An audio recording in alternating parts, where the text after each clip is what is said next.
I'm one of the, we took your grant and we hoped to do certain things with it.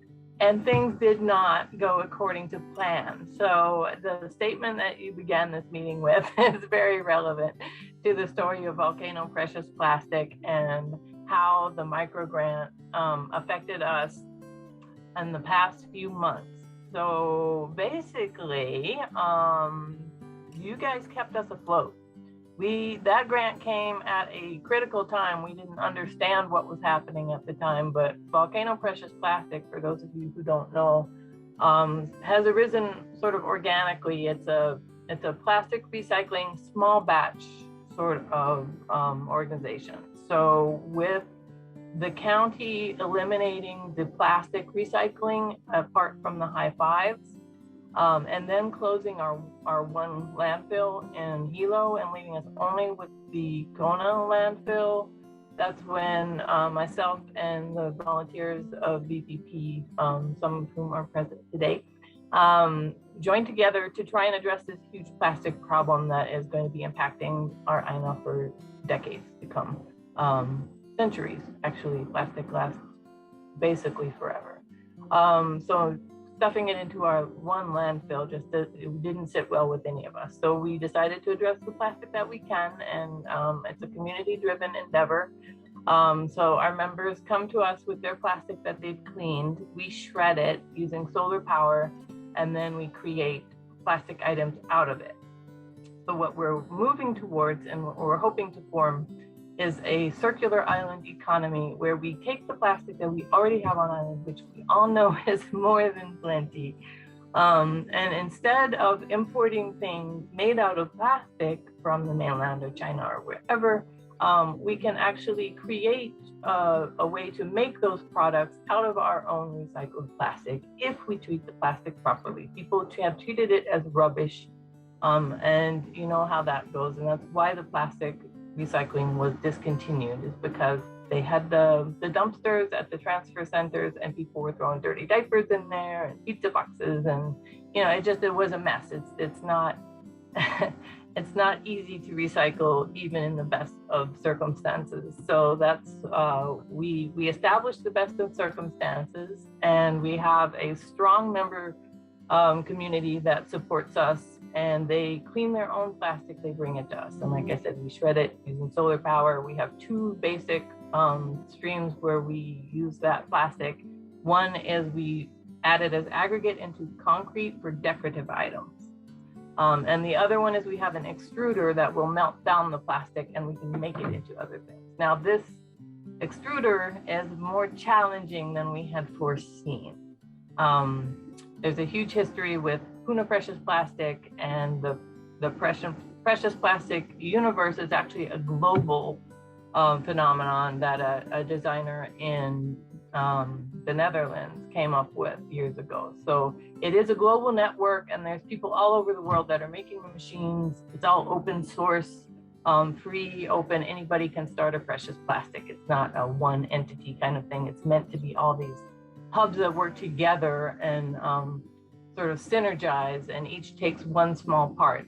And instead of that happening on island, where we had a few parts, 3 different organizations, precious plastics, that were supposed to work in concert, Volcano Precious Plastic is the only one that's left. So we are doing the work of 3 different precious plastics. We're doing the collection, the processing, and the manufacturing, and that's supposed to be 3 different things. So it's been a real struggle because there's only 5 of us. Long time. We started in 2020, so we're just turned 2 years old, and it's grown beyond my wildest dreams. So and way outside the scope of what I intended. So long story short, we started in a goat barn in Volcano, and we would just get together. Sue Champagny is present now, and we have Ellen Okuma, Candy Casper, and then we have some other part-time volunteers, but that's our main core group of volunteers. And then once we got big enough and there was enough response from the community, we decided we needed more space, and we rented a place in Hilo. So we have some warehouse space that cost us $500 a month.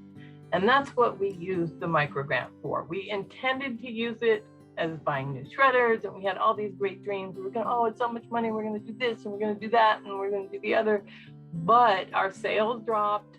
My health was poor at the time. I had some thyroid issues going on. I also had to take a job. I'd been doing this full-time for a year, but membership had dried up, sales had dried up.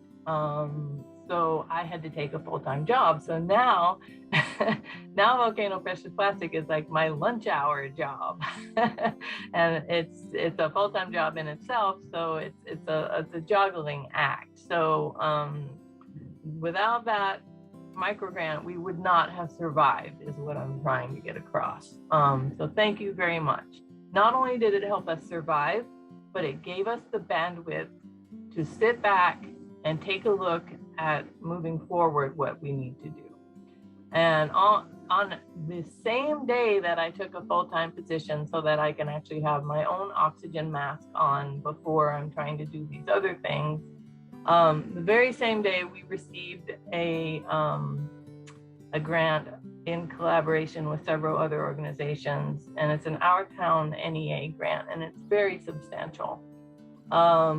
So we will be working with the county, we'll be working with Zero Waste Hawaii Island, we'll be working with the university and with EHCC on a big project across the island. We're gonna have, there's more information to come. We've only had our first meeting on how that grant is gonna roll out and what we're going to be able to achieve with it. But we have that in our favor now. And then most importantly is we have a collaboration with the Hawaii Museum of Science and Technology. So while we've been focused on collecting plastic and doing all these things, and we had these great ideas like, oh, let's make lumber and benches and these things, sound really great. And then I was like, wait, it's just us, and those things are really heavy, and we don't have a lot of storage space, and this is a huge manufacturing thing that's not really gonna pan out. So I was like, well, what can we do with this melted plastic? And everyone was coming to me with, well, can you make this weird little thing that I only want one of? And that would take you 2 years to do the R&D to develop.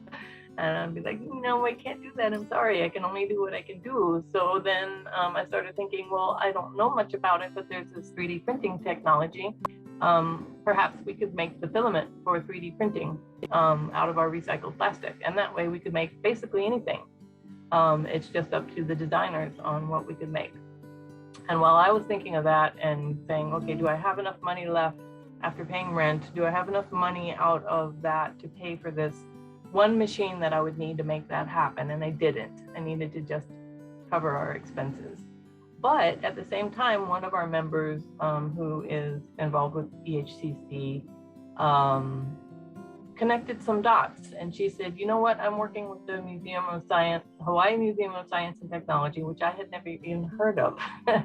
But they are developing a way to make 3D filament out of recycled plastic. And they've been testing it and working on it. And now they're to the point where they just need to go out and start collecting plastic.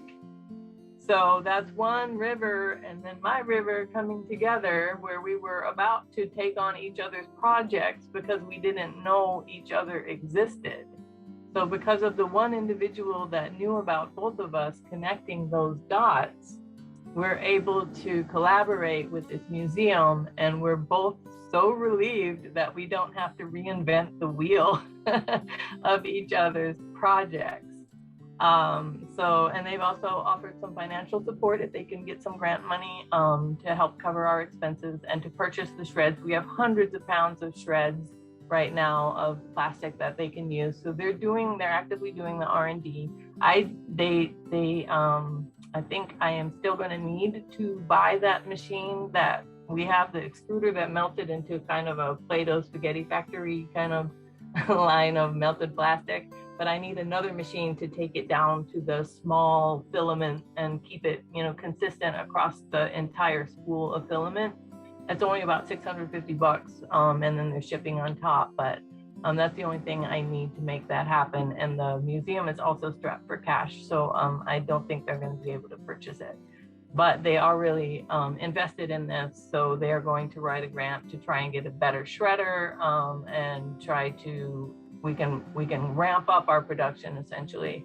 And then they can start designing and making the items out of that filament. And we have a pretty large 3D printer community on island. So I think a lot of them would be interested in the recycled line. And after it's been tested and proven that it holds up and all that good stuff. But then we can make essentially anything. All the plastic junk that we buy at Home Depot and Long's and everything, we can make that here on island out of our own rubbish. And then that saves us the problem of it going in our landfill, because we can take it back and recycle it again. We're only going to use the kind of plastic that can be recycled over and over and over again. So that would close up the stream of plastic waste. It would save us a lot of cash, and it would save a lot of stress on our Aina. So that is my little story on a fail turned into a not fail. And moving forward, we are really looking forward to streamlining our operations and to having these great collaborations. And we would not be here if it wasn't for you guys. So mahalo nui.